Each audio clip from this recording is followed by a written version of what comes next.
În inima Antarcticii, acoperit de un strat masiv de gheață, se află platoul antarctic din est, unul dintre cele mai izolate și misterioase locuri de pe Pământ.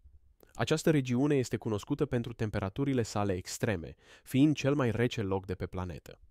În 2013, sateliții au înregistrat aici o temperatură record de 93,2°C,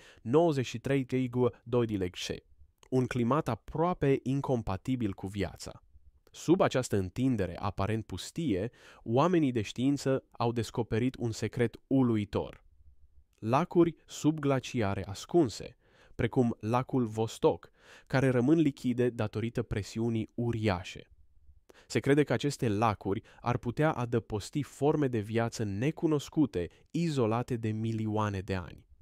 În plus, explorările satelitare au identificat structuri misterioase sub gheață, care alimentează speculații despre civilizații pierdute sau baze secrete. Legendele și teoriile conspirației susțin că Antarctica ascunde mult mai mult decât se cunoaște oficial. Ce alte secrete mai sunt îngropate sub gheața milenară a platoului antarctic? Vom reuși vreodată să explorăm pe deplin acest teritoriu extrem?